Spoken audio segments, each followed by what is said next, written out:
ao Senhor, né? E aprender mais um pouco dele, que isso que é importante, né, para nós. Então, está conosco Josué, né, que vai nos trazer a palavra do céu para os nossos corações nesta noite.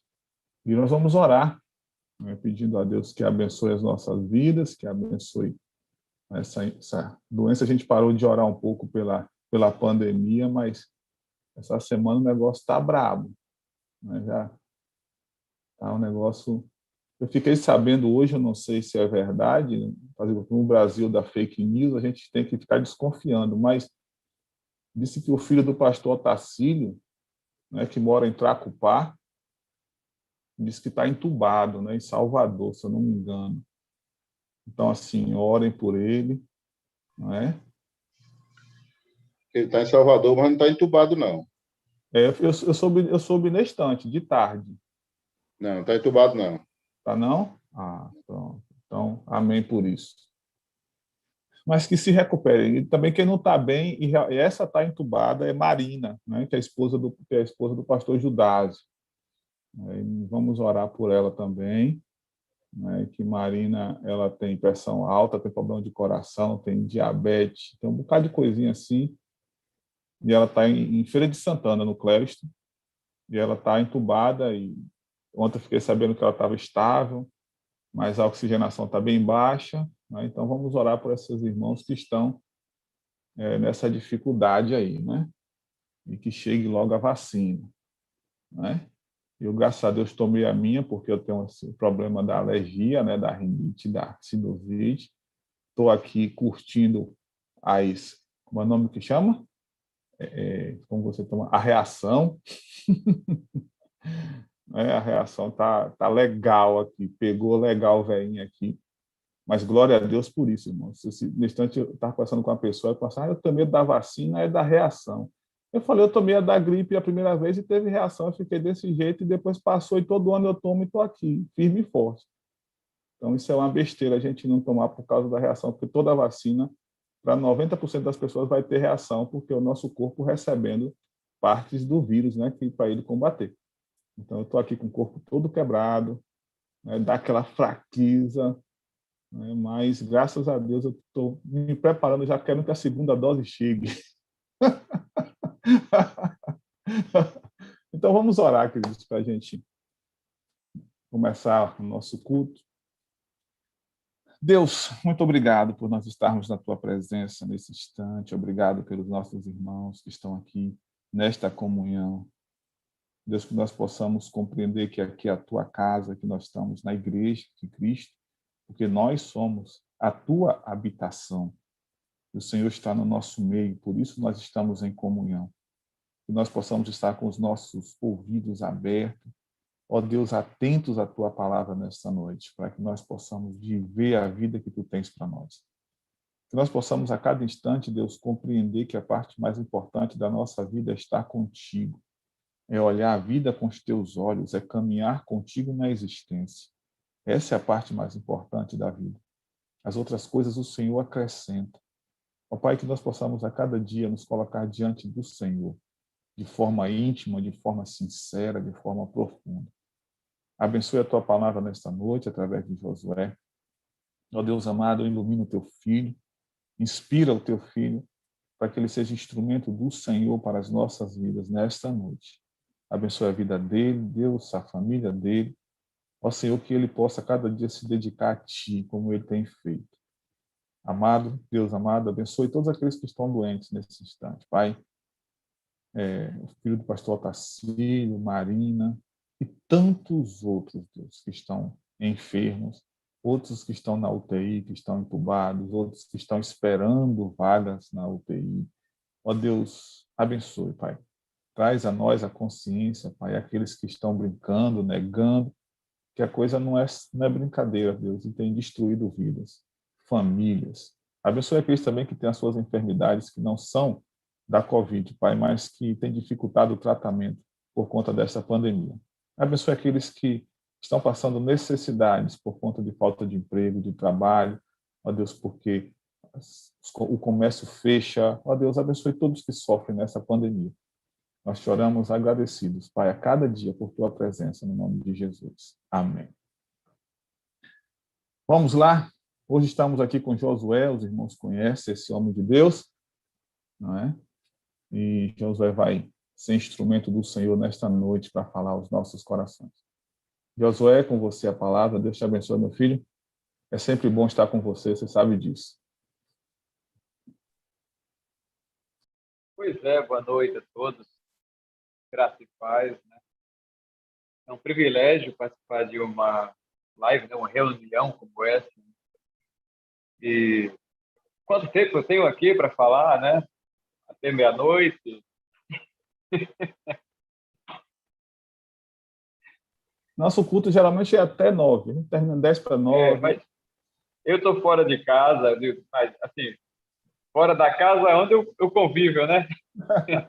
Estou aqui no local onde tenho prestado serviço aqui com um rapaz, né? O Alcinei, na loja de informática, né? E estou aqui para trazer uma palavra juntamente com os irmãos, né? Compartilhar esse momento especial. Eu fico muito feliz, né, de poder participar. É a primeira vez que eu participo de uma reunião através do Zoom, e já participei em outras, mas somente ouvindo, né, os irmãos. E aqui eu vejo que tem uma família, né, que está aqui junto. Então, todos que estão aí, que eu talvez não conheça todos, mas um abraço a todos, né? E é um prazer fazer parte aqui desse momento especial.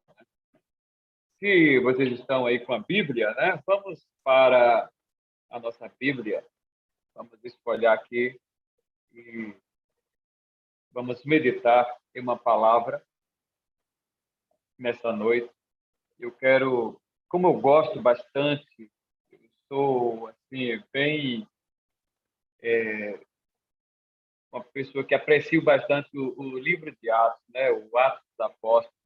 Eu gosto bastante porque nos demonstra muito, mas assim, aquele momento especial que parece que o auge do Espírito Santo operava naquele momento e que a gente hoje já veja que continue essa ação do Espírito Santo sobre a igreja.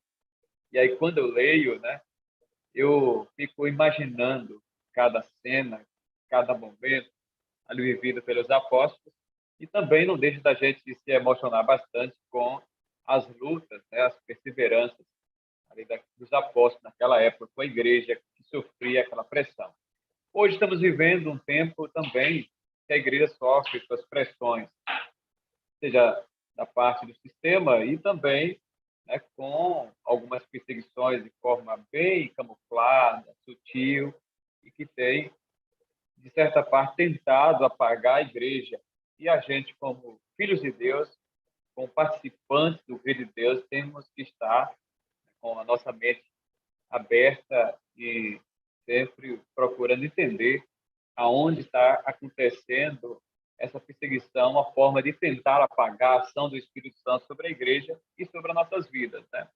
Então, Atos dos Apóstolos, no capítulo 2, versículo 42, fala sobre o momento especial da igreja e aonde a igreja estava vivendo um tempo, né, de sendo doutrinada, né, pelos apóstolos.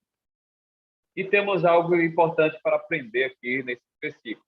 Apenas 3 versículos, né?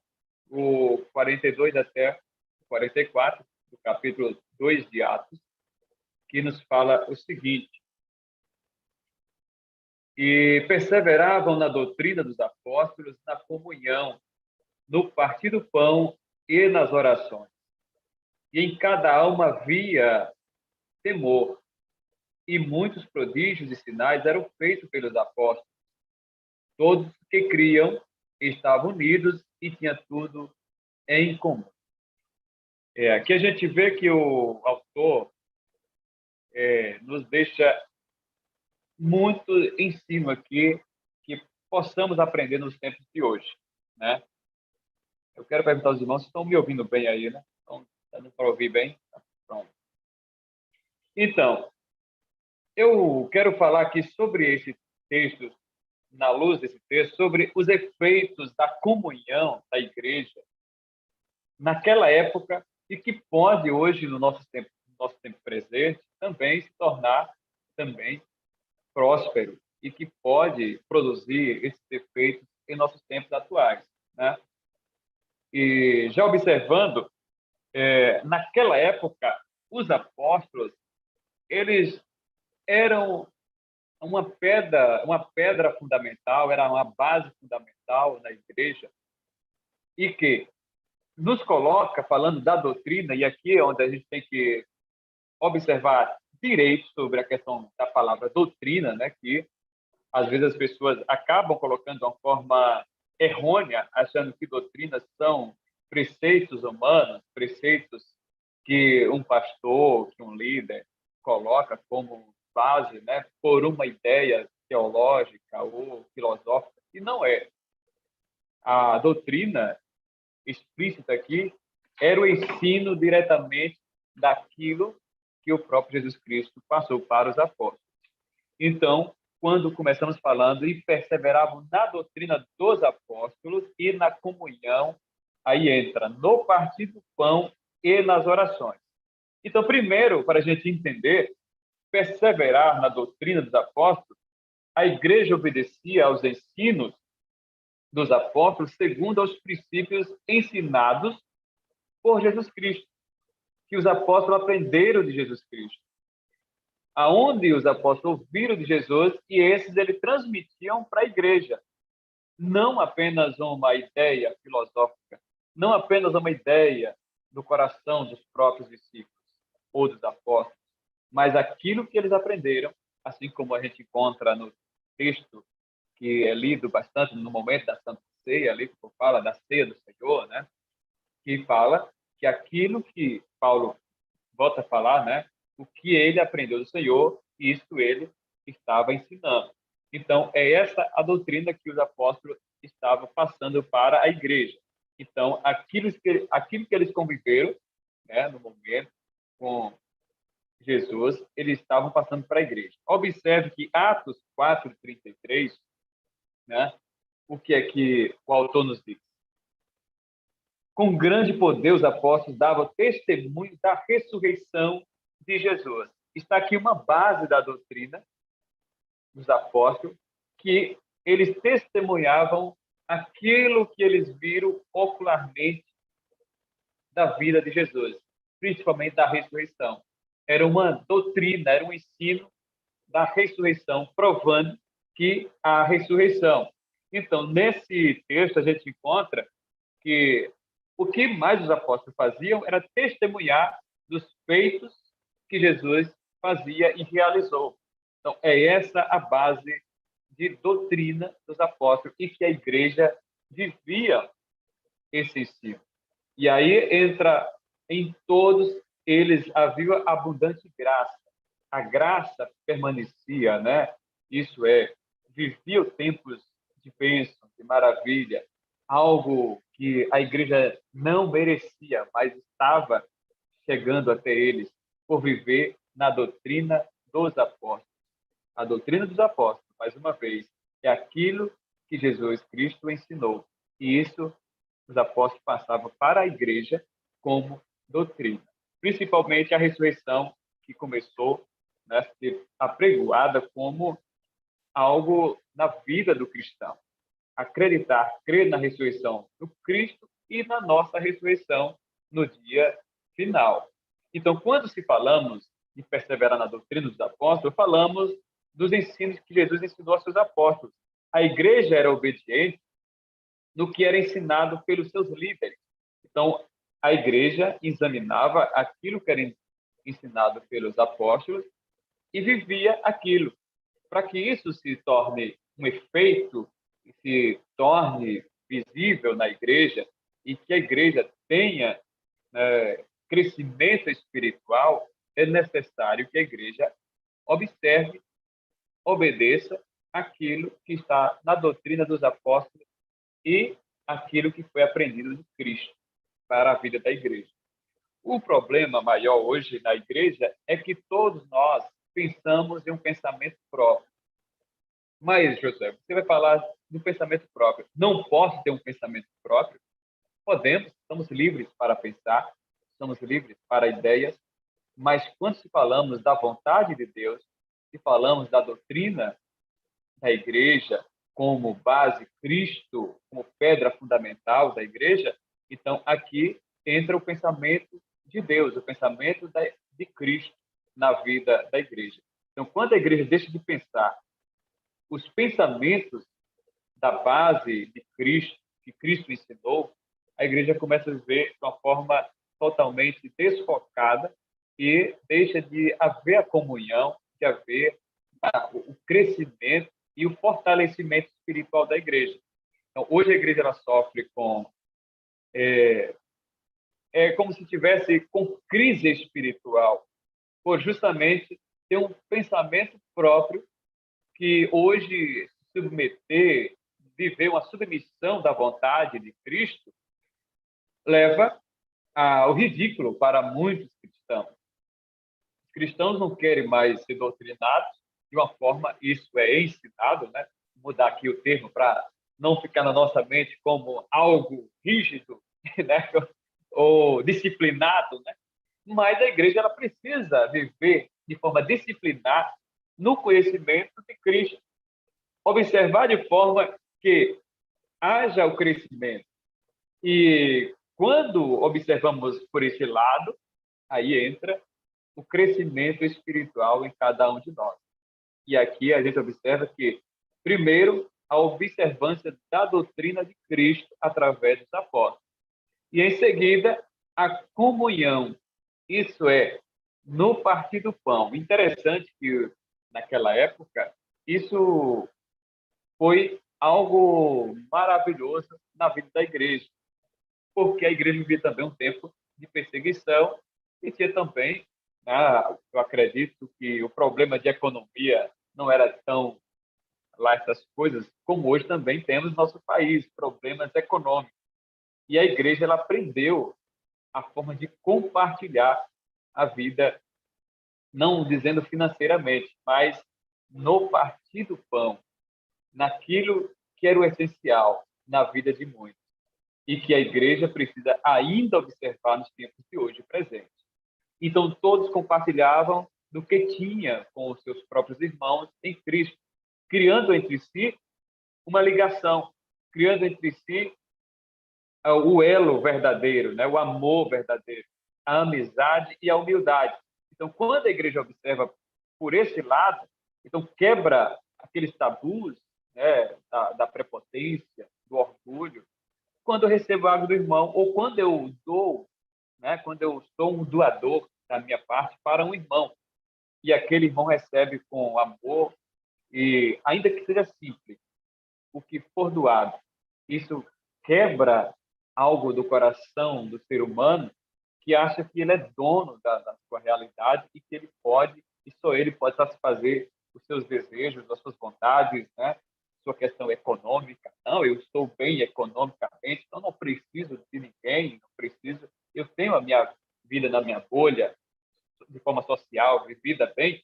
Então, aqui, a forma de compartilhamento, o partir do pão, hoje, se pode estar levando para um lado que, aonde a igreja pode viver um momento especial, compartilhando de uma mesa, juntos, né? Aonde pode todos sentar e compartilhar de um momento especial, como um jantar especial dentro da igreja.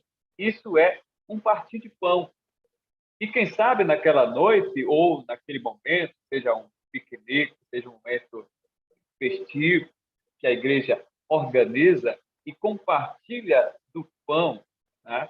Leve a um momento de comunhão, de uma boa conversa, né? De conhecer mais do irmão, conhecer algo do coração do irmão que talvez esteja passando por problema, e naquele momento há a solução. E às vezes a gente não tem essa comunhão, sentar na mesa com alguém e ali compartilhar de algo do nosso próprio interior. E a igreja, lá na época do Atos dos Apóstolos, eles viviam esse momento em que eles faziam o seu jantar especial, repartia pão. Eles foram além, num momento de êxtase, né, que a ponto de vender bens e compartilhar com aqueles que não tinham. Então, a comunhão no partir do pão não só beneficiava ao lado dos necessitados, aqueles que tinham necessidade, mas era acrescentado mais almas ao reino de Deus. Interessante que aqui observo que quando há uma obra social que seja feita naquele local, chama a atenção de outros grupos, de outras pessoas, de outras famílias, e leva aquela curiosidade de conhecer e as pessoas ir. Eu já presenciei, testemunhei momentos de pessoas que se tornaram famílias da igreja porque alguém fez uma doação especial ou um jantar especial na igreja e todos ali tiveram um momento de comunhão, oração, cantaram juntos, se alegraram, choraram e de repente alguém diz: não, a minha melhor família é essa daqui e eu vou ficar aqui. Então, algo simples. Então, às vezes não é a necessidade de alguém que possamos estar suprindo, mas aquele momento pode acrescentar almas ao reino de Deus. Não somente à igreja, mas ao reino de Deus, porque ali se conhece verdadeiramente a presença de Deus na comunhão que todos tenham ali no momento. Né? A igreja estava sempre sem necessidade na época do passado, porque era suprido por cada um daqueles que viviam e que tinha essa sede de comunhão, de partir de pão. E aí a gente vê que Atos, no versículo 4, aliás, capítulo 4, versículo 34, também diz o seguinte: pois não havia entre eles necessitado algum, ou necessitados algum, porque todos os que possuíam terras ou casa vendiam e traziam os pés dos apóstolos. Aqui eles chegaram ao momento do extremo, né? A igreja, no passado, chegou nesse momento extremo de chegar a vender casas, vender terras, né? Propriedades que possuíam e entregavam nos pés dos apóstolos. Chegava ali e depositava aos pés dos apóstolos para suprir a necessidade de alguém ou de outras famílias. Então, eles chegaram no extremo por quê? Segundo alguns teólogos que eu já ouvi falar, que era porque os discípulos estavam em êxtase naquela esperança que Cristo estaria voltando em qualquer momento. Eles viviam como se Cristo estivesse chegando no outro dia. Assim como eles viram Cristo subir, eles imaginavam que a qualquer momento Cristo voltaria para levar a eles para o reino. Então, nesse sentido, eles se desprenderam dos seus bens, se desprenderam das suas propriedades e começaram a passar no êxtase a ponto de fazer isso. E que beneficiou a igreja no momento, mas depois poderia também ter problemas, né, com as famílias depois na falta, porque todos compartilharam e poderiam depois ter problema com necessidade. Mas a Bíblia diz que eles tiveram suas necessidades supridas naquele momento. E isso ficou como exemplo para que hoje a igreja também viva, não esse propósito de chegar e pegar seus bens e sair vendendo e doando para qualquer um que encontrar na esquina. Não é isso que a Bíblia nos ensina. Mas que os nossos bens, ele não pode ser o nosso olhar futuro, mas que tenhamos a nossa vida totalmente voltada para o reino de Deus e aquela comunhão entre irmãos. Então, para a gente entender nesses efeitos da nossa comunhão como igreja, primeiro, a perseverança na doutrina, no ensino dos apóstolos, isso segundo o que Jesus nos ensinou.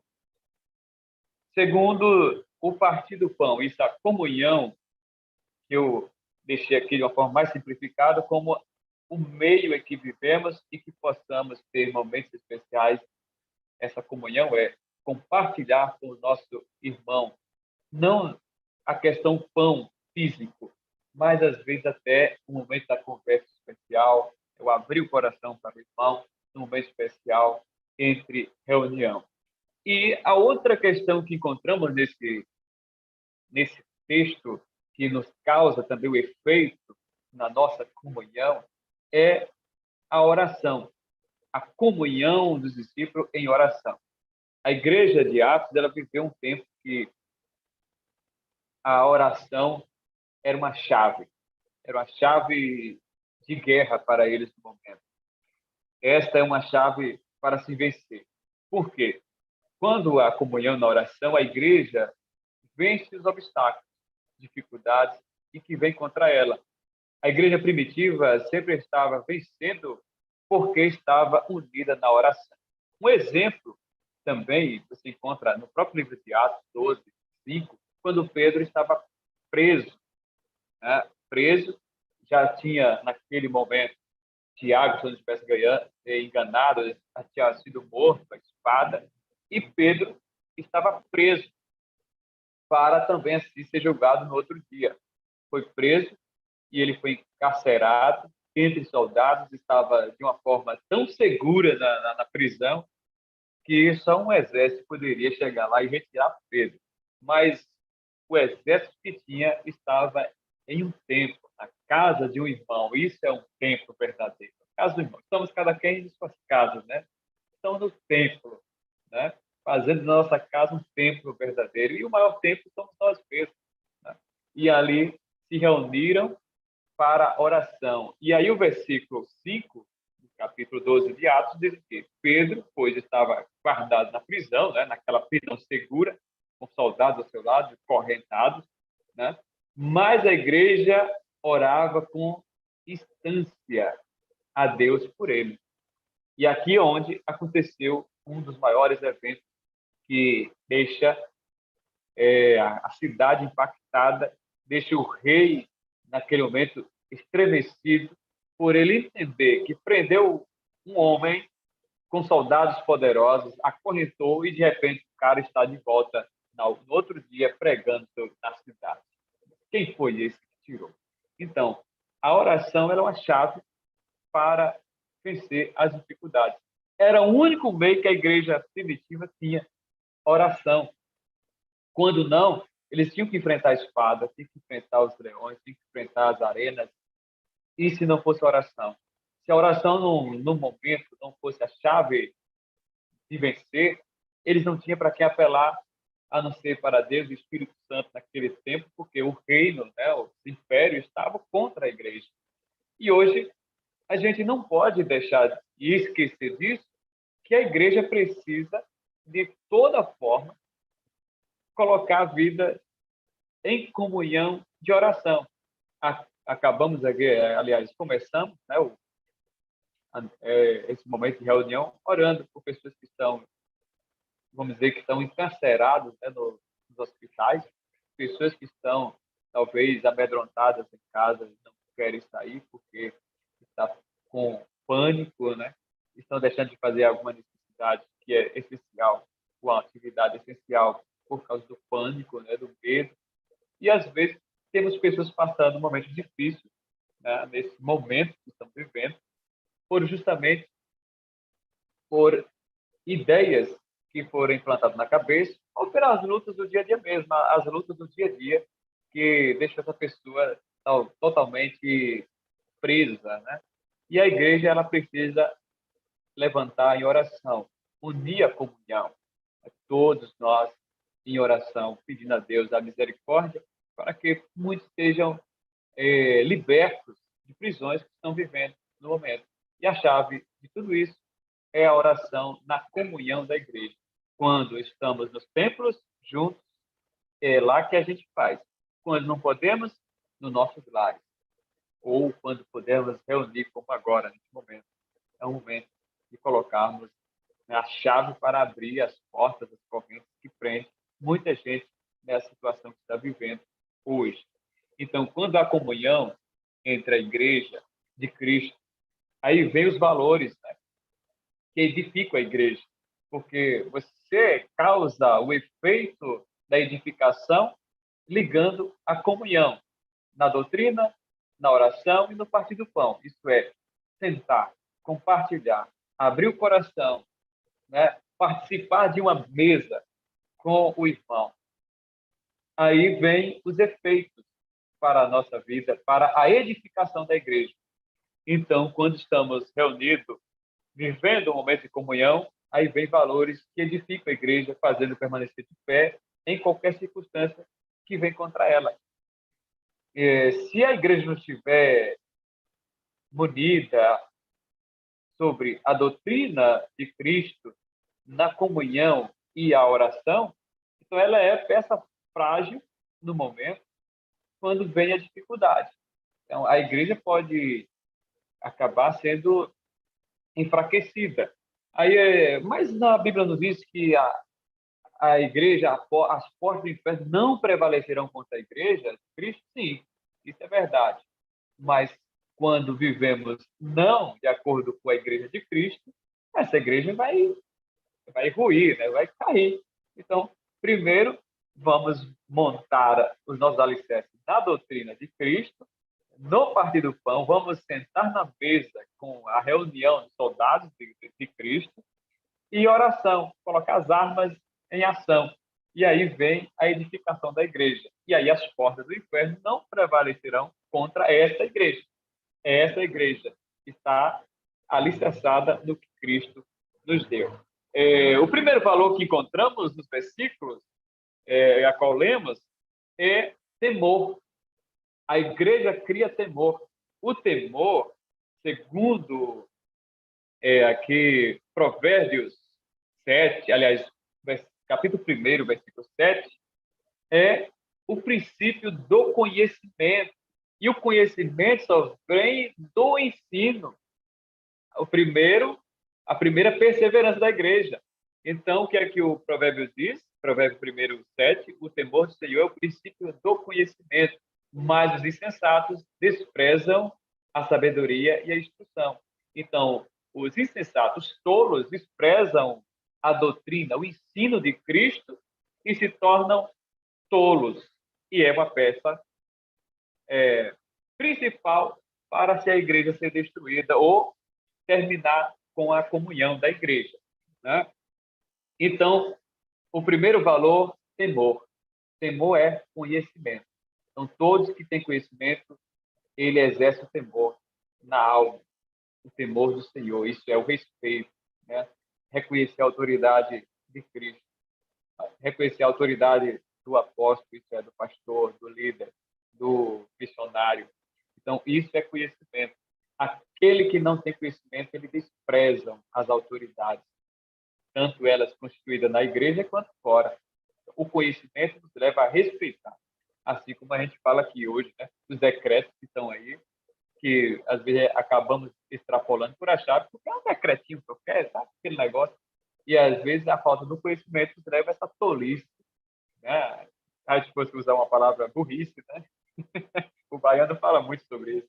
É tolice por falta do conhecimento. Então, o temor na alma nos leva ao conhecimento de Deus e não nos deixa insensatos, tolos, né?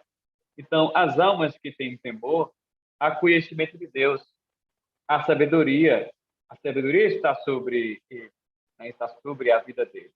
Então, havia respeito em que aquilo que os apóstolos ensinavam, isso é o temor. Eles reconheciam, eles estavam buscando sempre entender, porque os apóstolos também entendiam, através do temor, aquilo que Cristo tinha ensinado. E a igreja também assim reconhecia e respeitava, né? O temor era o respeito ao ensino que os apóstolos ensinavam. O segundo valor está no versículo 44, né? Do texto que acabamos de ler, de Atos 2, né? O 44, fala sobre todos que criam estavam unidos e tinham tudo em comum. Então, união é também um valor, o valor de unir, de viver comum. Agora, o que a gente pode observar aqui? Unir e comum não quer dizer que somos obrigados a engolir tudo ou todas as ideias, mas nem todas as ideias nos faz separação. Às vezes a gente observa isso. Ah, mas viver unido. Não. A minha ideia é diferente da ideia do pastor Paulo aí, né? Não me dá direito de perder a minha comunhão e união com ele, de viver unido, ou de ter algo comum com ele, que é conviver na mesma igreja, ser membro da mesma igreja, ou ser pastoreado por ele. Então, não a união não quer dizer que todas as minhas ideias têm que ser centralizadas como, por dizer, doutrinada e subjugada à ideia do outro. Não, isso aqui aí também seria escravo, né? Não somos escravos de pensamento de ninguém e nem dos nossos próprios, não podemos ser escravos. A única coisa que submetemos por completo, 100%, é as ideias centrais de Cristo. E os outros a gente vive e discute ideias, discorda ideias, mas mantém-se a união. E isso vem do conhecimento, porque o tolo, com qualquer divergência de pensamento, ele perde o comum e perde a união com o seu companheiro. É como se diz, eu não suporto mais ouvir você. Então, esse é ideia de tolos. Então, a gente pode ter pensamentos diferentes, mas um dos valores que a igreja precisa trabalhar, ainda que tenhamos pensamentos diferentes, é manter unidos. Porque é aqui que está a pedra fundamental. Então, dentro desse valor, desses valores, vemos que a Igreja de Jesus Cristo permanecia de pé quando vinha a perseguição e as afrontas dos reinos daquela época, que era o império que pegava pesado, né, e colocava ordens cruéis sobre a igreja, mas porque eles tinham a vida unida, né, tinha esse princípio de união, viver comum, tudo em comum, mantinha-se de pé contra as perseguições. Então, hoje, a primeira coisa, quando acontece uma perseguição, é a gente encher de narrativa. É porque o irmão fulano tal não liga mais, porque o irmão tal não vem mais para a igreja, o pastor não mais liga para a igreja, o pastor não quer vir, mas a gente não quer unir para fazer força, para sustentar. É como se diz, a barraca está caindo. Então, eu penso diferente, eu não vou colocar minha mão na barraca. Aí o pastor Paulo fica lá com a barraca, no peso total. Aí outro começa a observar a minha ideia, pensa comigo, solta a barraca e o peso vai caindo mais em cima do pastor. Depois o pastor acabou demolindo dentro da barraca. Olha, tá vendo aí? Eu disse para ele que ele não ia conseguir. Não, é porque eu não pratiquei o valor da união, de colocar a mão em comum, mesmo com pensamento diferente. E às vezes a igreja está sofrendo assim, ficando cargas sobre outras pessoas, porque eu não quero praticar o ato de união, de unir, o valor da união. Não tenho observado isso. Eu vejo apenas a minha ideia, os meus pensamentos, o meu bem-prazer. E para que esse valor chegue, né, até a minha vida, é preciso que eu observe primeiro o temor, segundo, a união, unir, é o viver o comum com aqueles. Lembrando que comum não quer dizer que eu penso tudo igual, não sou um nerd, né, de viver totalmente dominado por um pensamento de outra pessoa, né? Então, é isso que a igreja precisa praticar no dia a dia para que ela continue edificada, para que ela continue crescendo e os valores sejam exercidos de forma que outros vejam e assim veja prazer e veja Deus. E a Bíblia é tão imensa e ela deixa claro, né? João, quando escreve seu evangelho, né? Foi onde ele observou bastante sobre a palavra amor. Ele disse que a igreja seria conhecida quando amarmos uns aos outros. E a união, unir, é uma prática de amor. Né? Porque no amor você suporta, você compreende, você vive, você diverte da pessoa, mas você mantém o seu braço dado. É como se diz, eu não concordo com o seu pecado, eu não concordo com o seu erro, não concordo, talvez, com algumas extrapolações, mas eu estou aqui com o braço dado para você não cair. E a gente não tem que expulsar o irmão por causa do pecado. Você tem que acolher o irmão porque tem que sair do pecado. E às vezes a gente só observa que jogando fora, né? É pegando os valores que temos, as pérolas que estão sujas, e jogamos na lata do lixo. Então o irmão é a pérola. A sujeira a gente vai burilar na mão, unido, né? Junto. E a igreja tem que trabalhar buscando sempre esse olhar Então, eles cresciam cada vez mais. Atos 5:14, né? Que fala, e cada vez mais se agregava crentes ao Senhor em grande número, tanto de homens como de mulheres. Por quê? Porque esse efeito produzia e trazia pessoas para o reino de Deus. Porque mesmo a perseguição que brotava naquela época dos reinos, né, dos impérios, eles percebiam a alegria, a união, a comunhão, o conviver dos irmãos de uma forma extraordinária, como se nada estivesse acontecendo daquele terror contra a igreja. Hoje, a primeira coisa que a gente faz é a igreja entrar em terror. Como eu, amedrontado, irei a um local desse? Não é? Que eu, em vez de trazer calma, compaixão, né, abraço para alguém que está amedrontado naquele momento, eu me encontro também na mesma situação. Então, eu acho que a igreja ela sentiu o crescimento porque, em vez dela se abater com a perseguição, se abater com a busca desenfreada do império da época para destruir a igreja mantinha felicidade, comunhão, união, e a mesa estava sempre alegre, feliz, cânticos e orações eram feitos. E aqueles que estavam passando situações difíceis era abraçado. E aí o Espírito Santo ficava nesse encargo de trazer e agregar número de homens e de mulheres para o reino de Deus. Então, nos dias de hoje, precisamos investir mais em comunhão entre irmãos e líderes, principalmente também, porque vivemos na época que líderes também têm as suas ideias e que não conseguem conviver com outros líderes. Eu ouvi de um, não estou aqui, nada contra pastor aqui, viu? Tem muitos pastores aqui. Eu ouvi de um pastor, uma época, que teve 2 pastores que se estranharam em uma porta de um banco, da agência bancária, e chegou aquele pastor, né, conversando com outro, e de repente chega outro pastor, 3 pastores no mesmo local, e de repente um pastor sai ali totalmente demonstrando, sabe, insatisfação. E aquele pastor que estava conversando com ele foi até um e perguntou qual era o problema. Ele diz: eu não suporto esse cara. Um pastor com outro pastor. E aí ele diz: qual o problema? Você não consegue perdoar, não? Ele diz: não consigo perdoar. Aí um dos pastores falou: você sabe, se você não perdoar, você vai para o inferno, né? Ele disse: eu vou para o inferno.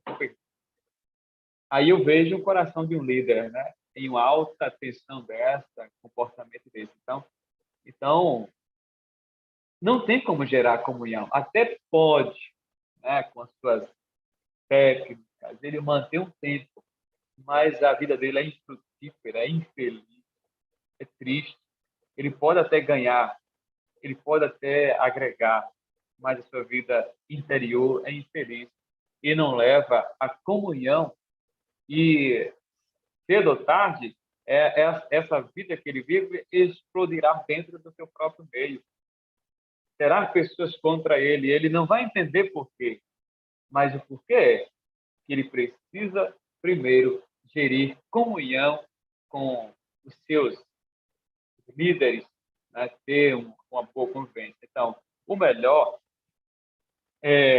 o povo de Deus precisa ligar-se em comunhão para que esteja ligado na comunhão com os outros irmãos e com Deus. A comunhão gerada entre pessoas, é isso que João escreve falando várias vezes, ele repete várias vezes que a comunhão que liga o homem com Deus é o homem ligado com o homem.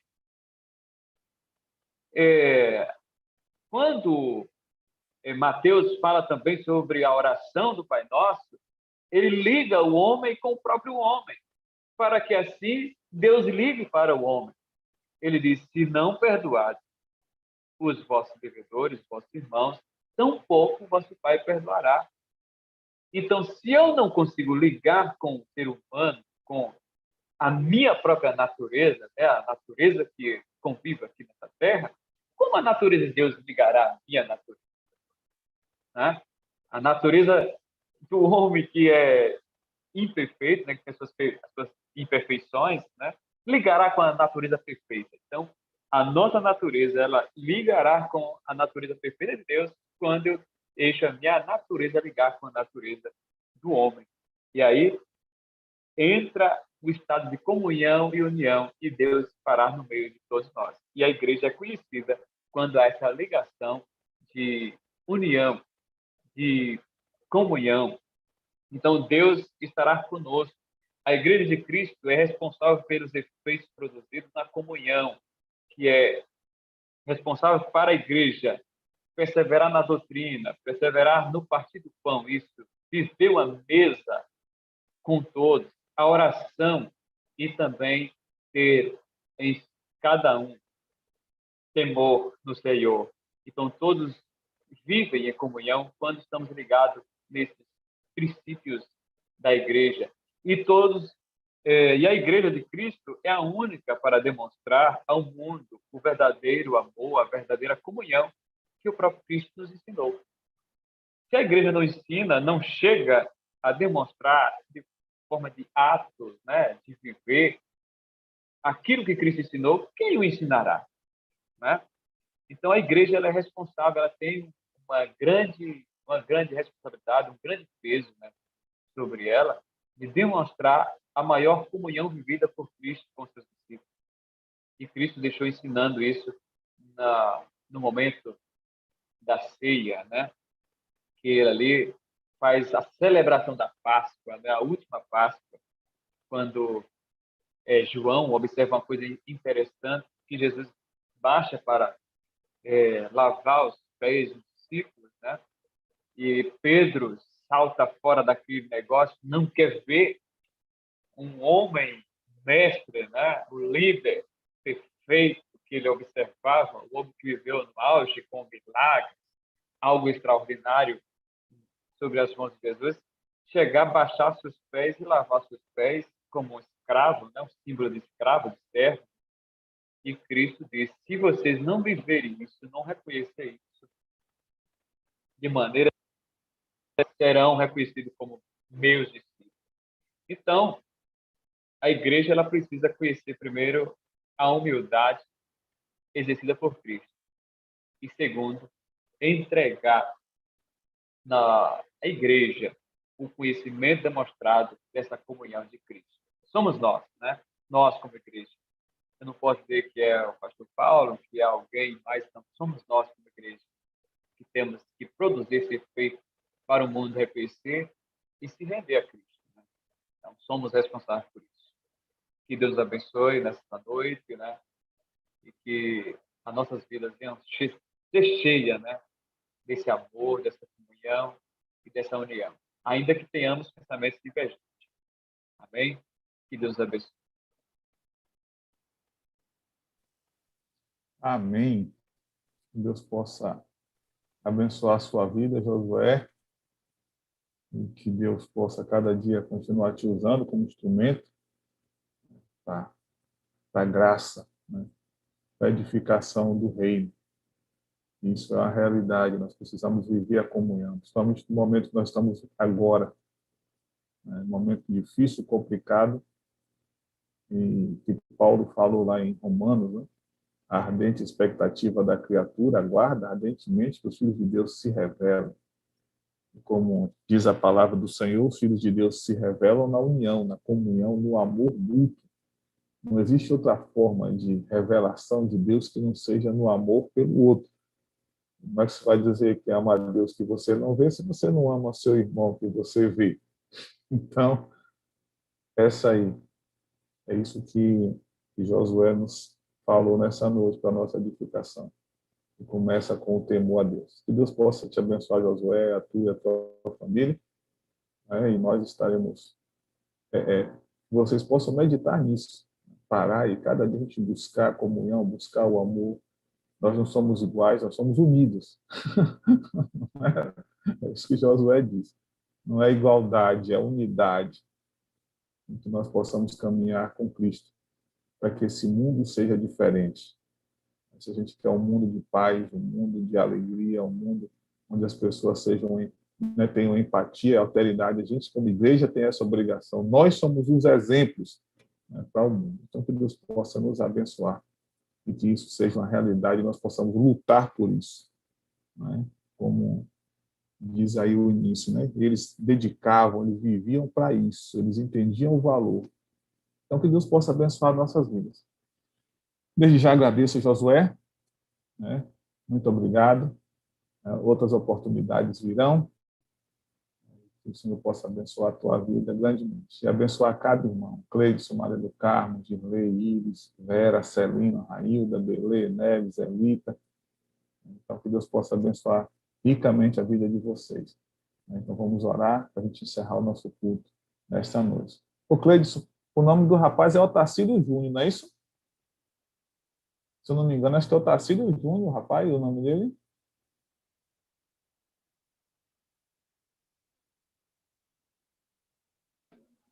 É Darlan. Darlan? Darlan. Darlan, certo. Pronto, para a gente orar pelo nome, né? Para a coisa ficar. Então, que Deus possa estar abençoando a vida dele, de Marina e de todos os outros. Vamos orar. Deus, muito obrigado por esse momento em que o Senhor falou aos nossos corações. Que nós possamos ser tocados pelo Teu Espírito Santo e que nós possamos pensar a nossa comunhão contigo e com os nossos irmãos. É um momento difícil que nós estamos vivendo, em que o mundo precisa de uma referência, o mundo precisa, Deus, de exemplos, o mundo precisa ver o Senhor. Deus, e esta visão vem através da união do Teu povo, vem através do amor que nós temos uns pelos outros. Ó Deus, toca no nosso coração profundamente em relação a isso, que nós possamos compreender que nós só vemos o Senhor quando olhamos para o outro. Ó Deus Pai, obrigado pela vida de Josué, abençoa o teu filho, dê a ele a cada dia, Deus, essa alegria de falar do Senhor, de estudar a tua palavra, que ele continue sendo instrumento do Senhor para a edificação de vidas. Ó Deus, fica conosco, abençoa os nossos corações, tu nos conheces, tu conheces, Deus, a necessidade de cada um, aquilo que se passa dentro do mais profundo do nosso ser, em que nós queremos colocar diante do Senhor. Que tu possas abençoar cada vida aqui, nesta noite. Abençoar as nossas famílias, abençoar, Deus, poderosamente, Deus, a nossa casa, a nossa vida, a nossa igreja. Que nós sejamos reflexo da tua glória, para que todos vejam o Senhor através de nós. Fica conosco, Deus nos abençoe. Nos dê uma noite de paz, guarda-nos do mal. Ó Deus, livra-nos, Senhor, dessa contaminação, livra-nos das doenças, das enfermidades, das maldades. Porque tu sabes que nós temos vivido um mundo tenebroso, no caos. Mas também nós sabemos que tu és o Todo-Poderoso que domina sobre todas as coisas. Fica conosco, Pai. Nós te oramos agradecidos no nome de Jesus. Amém.